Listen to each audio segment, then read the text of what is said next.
बांग्लादेश कह रहा है कि सार्क में जान फूंकिए, सार्क की बैठकें फिर से करिए। भारत कह रहा है कि नहीं, हम तो बिम्स्टेक से ही खुश हैं, हमें जो व्यापार करना है उसमें तमाम सार्क के देश जो हैं वो बिम्स्टेक में आ ही चुके हैं और अफगानिस्तान के साथ तो हमारे ऐतिहासिक रिश्ते हैं और आज भी हम उन लोगों के साथ खड़े हैं।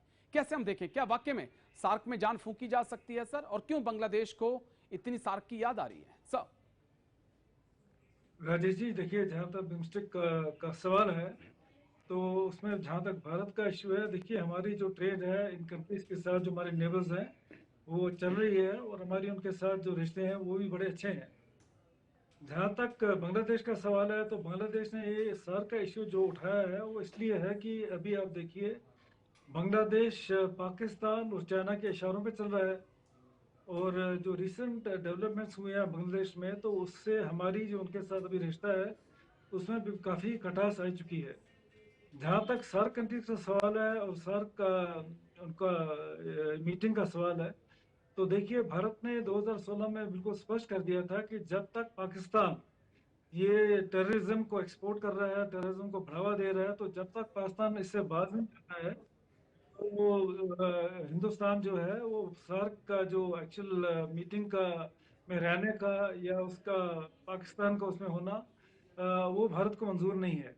और आगे से भी मेरे को लगता है कि भारत का रुख ये साफ रहेगा कि जब तक पाकिस्तान टेररिज्म को बढ़ावा देगा, टेररिज्म को एक्सपोर्ट करेगा, क्योंकि टेररिज्म का सबसे बड़ा नुकसान जो हुआ है वो भारत को हुआ पाकिस्तान की तरफ से। जी तो मेरे को लगता नहीं है कि अभी इसका कोई रिवाइवल होगा।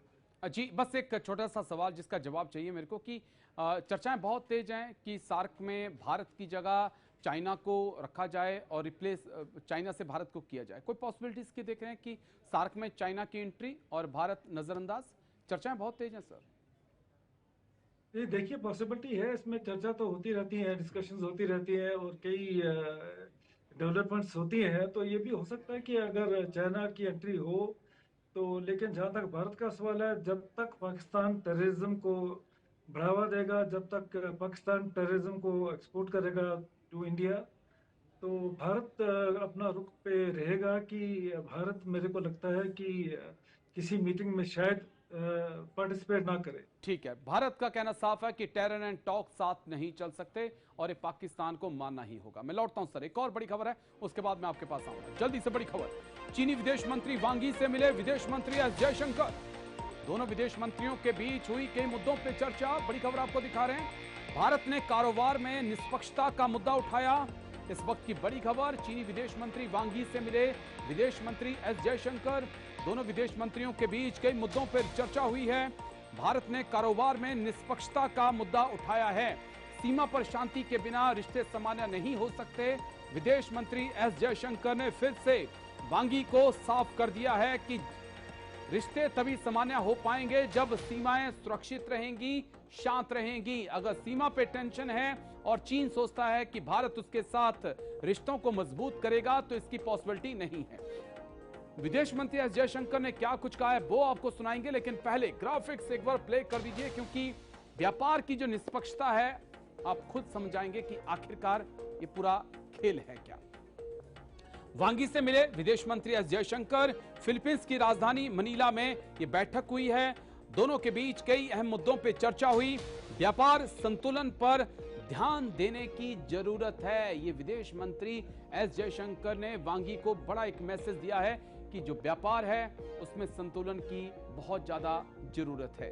लेकिन है क्या पूरा मुद्दा, थोड़ा सा इंतजार करिए। दरअसल चीन संग 100 अरब भारत का घाटा, 100 अरब डॉलर पहुंचा व्यापार का घाटा, यानी कि जो चीन से हम व्यापार करते हैं उसमें 100 अरब डॉलर का घाटा हमारा है। कैसे? सीमा पर तनाव और व्यापार साथ नहीं हो सकते। नेक्स्ट ग्राफिक्स प्ले कर दीजिए।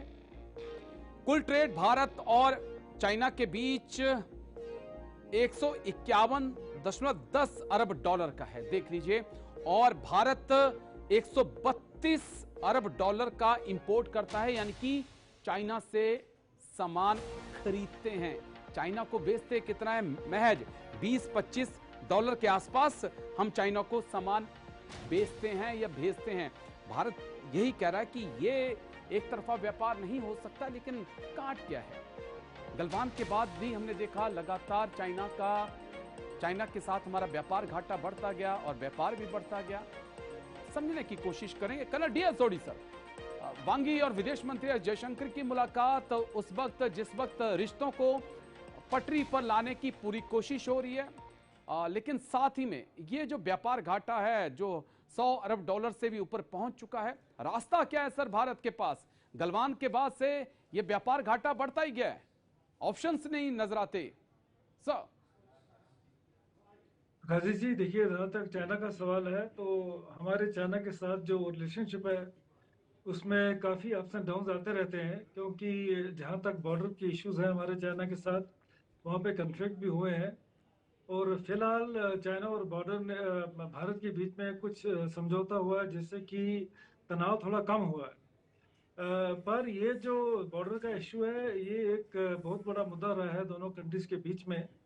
हम चाइना से बहुत चीज़ें इंपोर्ट भी करते हैं और हमारे यहाँ से भी चाइना में काफ़ी ट्रेड होता था, लेकिन अभी जो ये इम्बैलेंस हुआ है इसके बीच में, हमारा जो हम इंपोर्ट करते हैं और जो एक्सपोर्ट करते हैं, तो वो हमारे लिए कंसर्न है। तो ये कंसर्न हमारे जो फॉरेन मिनिस्टर है उन्होंने चाइना के फॉरेन मिनिस्टर को कन्वे किया है और साथ में ये भी कहा है कि हमारे रिलेशनशिप को अच्छा रखने के लिए हमें जो तनाव है चाइना के और भारत के बीच में बॉर्डर इश्यूज को लेकर उसको कम करना पड़ेगा, और साथ ही साथ में जो ट्रेड में इम्बैलेंस है उसके ऊपर भी नज़र रखनी पड़ेगी और कोशिश करनी पड़ेगी कि इसका फायदा दोनों देशों को हो, भारत को भी हो चाइना को भी हो। जी ठीक है सर, पॉइंट इज क्लियर। मैं लौटता हूं आपके पास, एक और बड़ी खबर उसके बाद मैं आपके पास आऊंगा। जल्दी से बड़ी खबर प्ले करिए। पाकिस्तान की साइकिल एम्बुलेंस का वीडियो वायरल हो चुका है। बड़ी खबर, साइकिल एम्बुलेंस का दुनिया में उड़ रहा मजाक। बड़ी खबर आपको दिखा रहे हैं। भारी ट्रैफिक और तंग गलियों तक जाती है पाकिस्तान की एम्बुलेंस। मुनीर, शहबाज और क्या क्या दिन दिखाएंगे पाकिस्तान को, यह बड़ा सवाल है। पाकिस्तान की साइकिल एम्बुलेंस का वीडियो हुआ वायरल। साइकिल एम्बुलेंस का दुनिया में उड़ रहा मजाक। बड़ी खबर इस वक्त की, पाकिस्तान की साइकिल एम्बुलेंस का वीडियो वायरल है। जरा एम्बियंस के साथ इस वीडियो को प्ले कर दीजिए एक बार।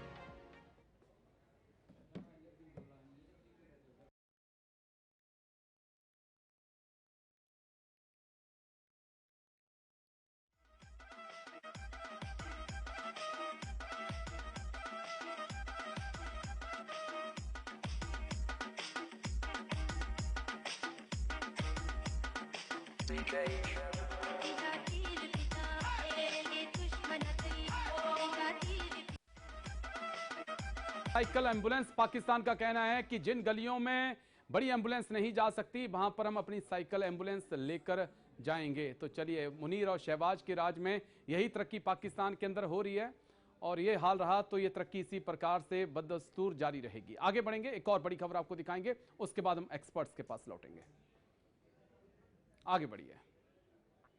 अमेरिका ने ईरान को दिया सबसे बड़ा झटका। बड़ी खबर इस वक्त की, अमेरिका सऊदी अरब के बीच न्यूक्लियर डील फाइनल हो चुकी है। 30 सालों तक लागू होगा अमेरिका सऊदी का समझौता। सऊदी अरब अब यूरेनियम को कर पाएगा इनरीच। इस वक्त की बड़ी खबर, अमेरिका ने ईरान को दिया सबसे बड़ा झटका। अमेरिका सऊदी अरब के बीच न्यूक्लियर डील हो चुकी है। अमेरिका ने ईरान को दिया सबसे बड़ा झटका। बड़ी खबर इस वक्त क्या आपको दिखा रहे हैं। अमेरिका सऊदी अरब के बीच न्यूक्लियर डील, ये ईरान के लिए बड़ा झटका है, लेकिन कम झटका ये यूएई के लिए भी नहीं है। लेकिन इस डील के अंदर क्या है और क्यों एक्सपर्ट ये कह रहे हैं कि सऊदी इस डील के अंदर खाने न्यूक्लियर बम की तरफ बढ़ सकता है। चलिए ग्राफिक्स प्ले करेंगे, डिटेल से सारी जानकारी आपके सामने, उसके बाद एक्सपर्ट्स के पास हम लौटेंगे, खबर को इसको डिकोड करेंगे कि आखिरकार इस डील से ईरान के साथ साथ यूएई टेंशन में क्यों है। समझिए, 30 साल का परमाणु सहयोग समझौता अमेरिका और सऊदी के बीच। सिविल न्यूक्लियर प्रोग्राम पर दोनों देश साथ हैं, लेकिन सबसे बड़ा विवाद यूरेनियम इनरिचमेंट पर आ चुका है, जो अमेरिका ने कहा है कि सऊदी यूरेनियम इनरीच कर सकता है। सबसे बड़ा विवाद यूरेनियम इनरिचमेंट पर है। सुविधा की संभावना खोल सकता है, परमाणु हथियार बनाने की सुविधा की संभावना जो है वो खोल सकता है। एक्सपर्ट्स को यह डर है कि अगर सऊदी को इनरीच यूरेनियम करने की इजाजत दी गई तो वो आने वाले वक्त में न्यूक्लियर वेपन्स की तरफ बढ़ सकता है, क्योंकि सऊदी की चाहत लंबे वक्त से रही है न्यूक्लियर वेपन्स की। मध्य पूर्व में न्यूक्लियर हथियारों की होड़ लग सकती है। कैसे? नेक्स्ट ग्राफिक्स, क्योंकि ईरान पहले से इस होड़ में लगा हुआ है।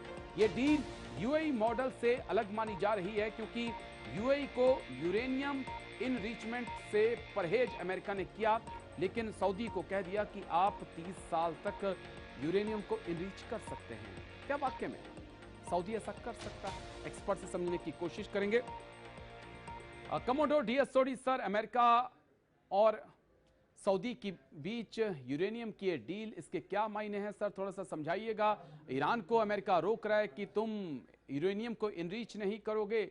यूएई के साथ डील की तो उनको भी इनरिचमेंट पे बैन लगा दिया गया है, लेकिन सऊदी को कहा है कि नहीं आप करिए 30 साल तक, तो हम आपको पूछेंगे नहीं। सर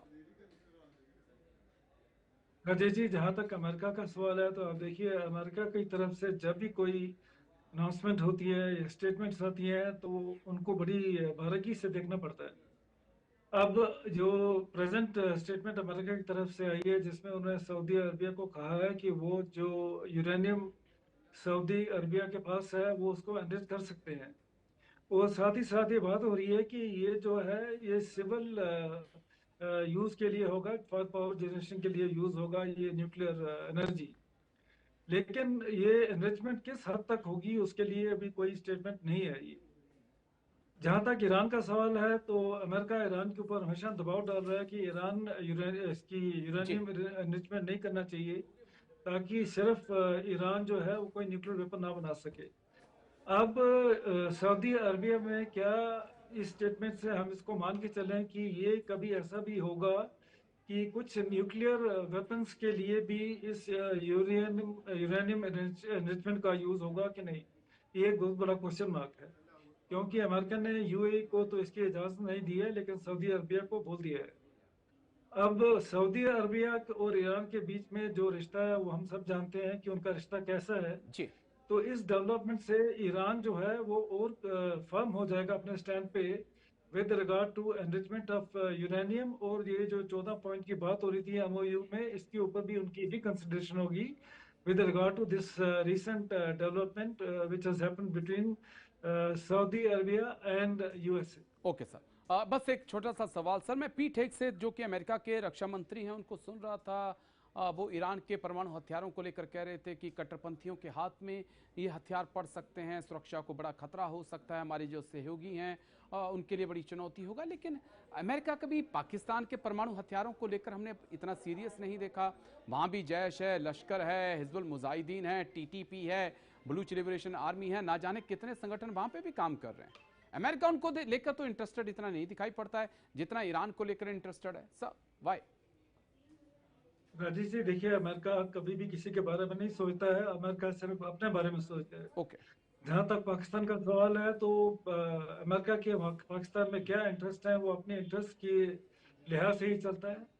और हमको तो सबको मालूम है कि अमेरिका अच्छी तरह से जानता है कि पाकिस्तान एक टेरर एक्सपोर्ट कंट्री है, टेररिज्म को बढ़ावा देती है, लेकिन उसके बावजूद भी उनका पाकिस्तान के साथ जो स्टैंड है, जो रिश्ता है, वो हम सब जानते हैं। जहाँ तक ईरान का सवाल है, तो अमेरिका ने हमेशा यह बोला है कि ईरान की प्रॉक्सीज हैं वो हम सबको मालूम है, जैसे हुतीज हैं, हमस है, हिजबुल्ला है। तो ये इजराइल और अमेरिका ने हमेशा यही कहा है कि अगर ईरान परमाणु हथियार बनाता है तो उसका सबसे बड़ा जो जिस कंट्री को खतरा है वो है इजराइल। ओके। तो इसलिए अमेरिका की तरफ से स्टेटमेंट आ रही हैं, आती रही हैं, आगे भी आती रहेंगी with regard to any nuclear weapon. अगर ईरान उसकी तरफ बढ़ोतरी करता है तो ये अमेरिका की तरफ से स्टेटमेंट्स आती रहेंगी। ठीक है सर, लेकिन एक बड़ी इंटरेस्टिंग बात आपने भी कही, और ये बड़ा इंटरेस्टिंग भी है कि ओसामा बिन लादेन 9/11 का सबसे बड़ा आरोपी, वो एबटाबाद पाकिस्तान में मिलता है, लेकिन उसके बाद भी ट्रंप आज कहते हैं कि मुनीर मेरे सबसे अच्छे फेवरेट जनरल हैं और पाकिस्तान मेरा फेवरेट देश है, मानना पड़ेगा। मैं लौटता हूं सर, एक और बड़ी खबर है उसके बाद मैं आपके पास आऊंगा। जल्दी से बड़ी खबर प्ले करिए, फिर एक्सपर्ट्स के पास लौटते हैं। अमेरिका कनाडा रिश्तों में टेंशन बढ़ने लगी है। ट्रंप ने कनाडा पर 50% अतिरिक्त टैरिफ लगाया है। कनाडा अमेरिका उत्पादों के साथ भेदभाव कर रहा है, ट्रंप का बड़ा आरोप।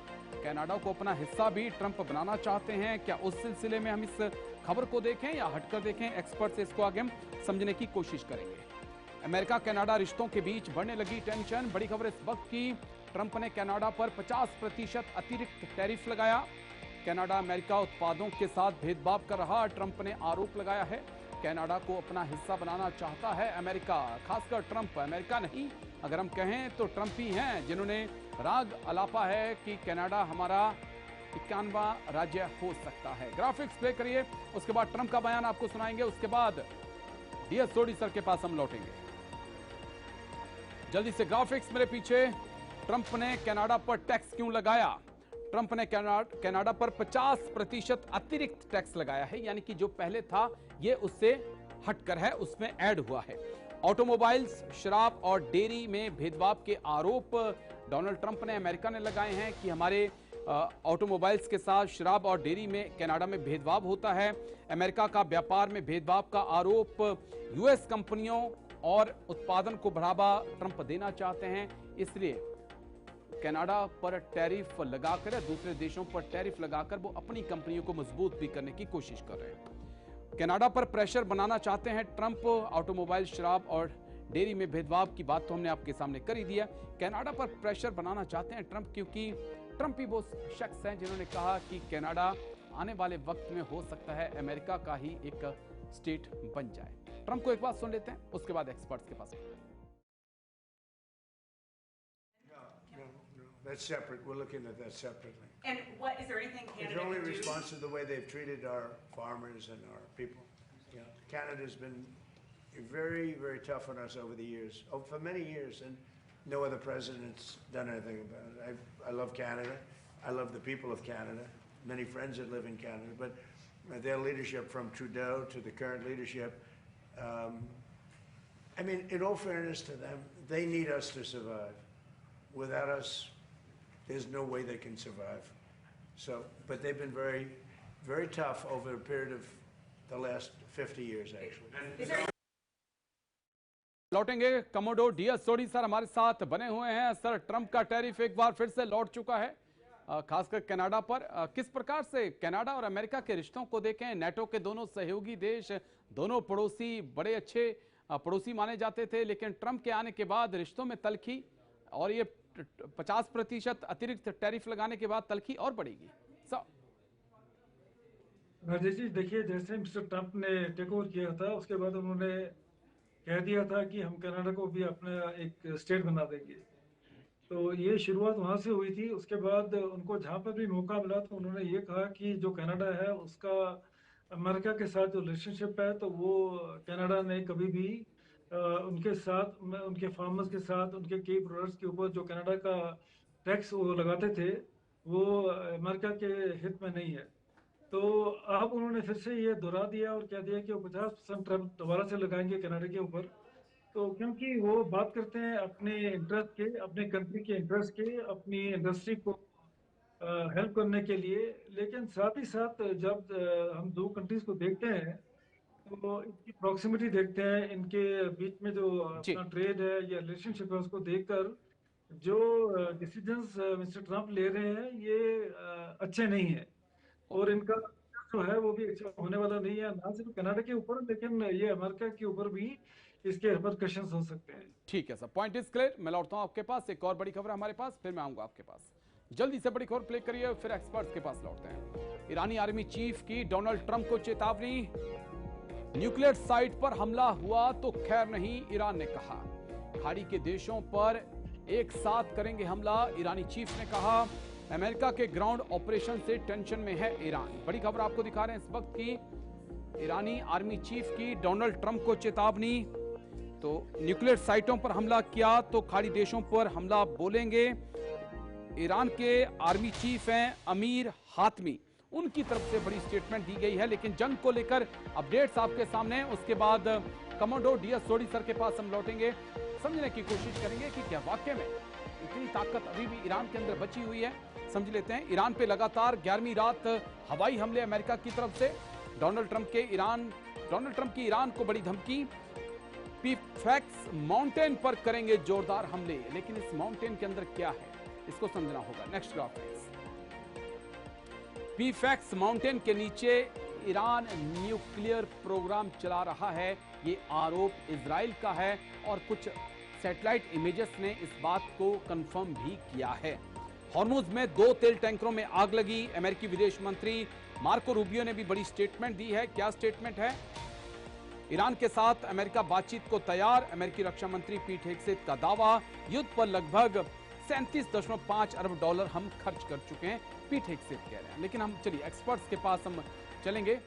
कमोडोर डी असोडी सर, ईरान की तरफ से कहा जा रहा है कि हमारी जमीन पे कदम मत रख दीजिएगा और हमारी न्यूक्लियर साइट पे कदम मत रख दीजिएगा, नहीं तो पूरे खाड़ी के देशों को आग में हम झोंक देंगे।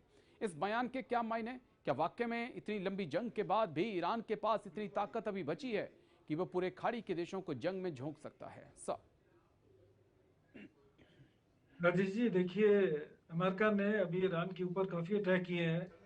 ईरान के ब्रिजेस के ऊपर अटैक किया है, ईरान की जहाँ फैसिलिटीज़ हैं, मिसाइल फैसिलिटीज़ हैं, उसके ऊपर अटैक किए हैं, काफ़ी डिस्ट्रक्शन किए हैं। साथ ही साथ अब जब जहाँ तक अमेरिका का सवाल है, तो अमेरिका ने क्या रखा है कि वो ईरान की जो न्यूक्लियर साइट्स हैं वो उनको तबाह करेंगे। ये तो उन्होंने बड़े पहले से बोल कर रखा है। अब जहाँ तक ईरान का सवाल है, तो ईरान भी बड़ा फर्म है।